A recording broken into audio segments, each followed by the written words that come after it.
Bonjour les amis, bienvenue sur la chaîne Dina School. Aujourd'hui, nous allons discuter sur un sujet qui est très important, qui s'intitule le respect. Donc tout d'abord, c'est quoi le respect? Le respect est une valeur plus profonde que la simple politesse et un sentiment de considération. Un sentiment de considération, c'est-à-dire que on considère le respect comme un sentiment. Donc ici, on a une petite observation. Donc dans la première photo, la dame écoute son ami qui parle. Donc, par respect, la dame écoute son ami qui parle. Peut-être ce qui vient de lui dire est important, ou bien est une information qu'elle n'a pas su et qu'elle va savoir grâce à son ami. Donc ça, c'est le respect de la parole. Dans la deuxième photo, on a le jeune petit garçon cède sa place à une vieille dame. Donc par respect, la vieille dame souffre de courbatures, etc. Le petit garçon cède sa place à une vieille dame. Donc ça, c'est un respect des personnes âgées.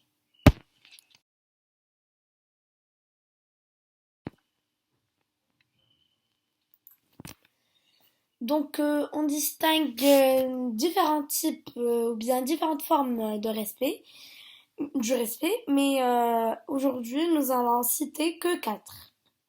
Donc on a le respect ou bien respecter les personnes âgées ou les personnes qui sont plus grandes que nous, respecter la vie privée d'une personne, respecter la diversité et respecter la liberté d'expression.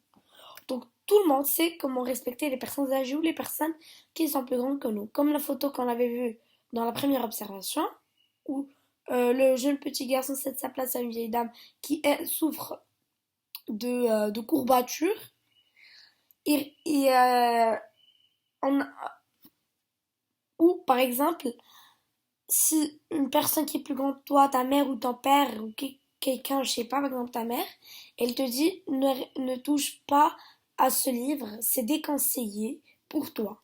Là, tu dois la respecter, tu ne dois pas brûler les conditions et les consignes. Respecter la vie privée d'une personne, c'est-à-dire quand une personne regarde son téléphone, je sais pas qu'est-ce qu'elle fait, et une amie ou sa sœur ou je sais pas c'est qui vient sursauter chez elle et voir ce qu'elle fait dans son téléphone sans avoir demandé la permission. Là, il faut qu'elle demande à son amie de est-ce que je peux voir avec toi ce que tu fais ou ce que tu vois dans ton ordi ou dans ton téléphone. Là, s'il te dit oui, tu peux. S'il te dit non, tu respectes et tu pars. Le respect de la diversité, bien respecter la diversité, respecter nos différences, nos religions ainsi que nos valeurs. Respecter la liberté d'expression, quand une personne parle, on doit la respecter. Et on doit ainsi aussi respecter son avis.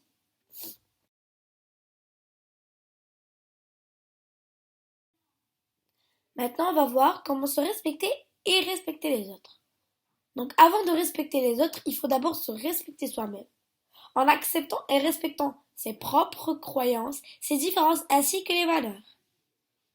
Et pour respecter les autres, il existe des droits et des devoirs identifiant des personnes comme des citoyens égaux malgré leurs différences. C'est-à-dire, si un est noir, si un est blanc, si un est brun, on doit être amis sans être raciste ou quelque chose comme ça.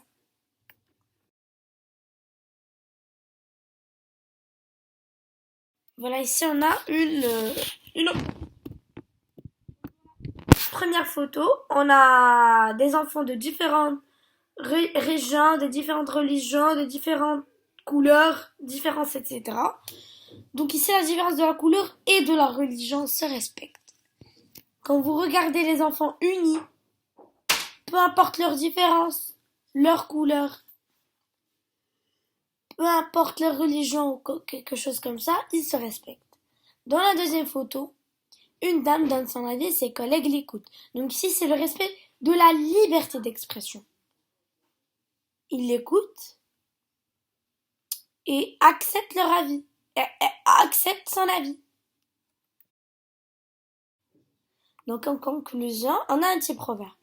Comme dit le proverbe, le respect n'est pas une faiblesse, mais la preuve d'une bonne éducation.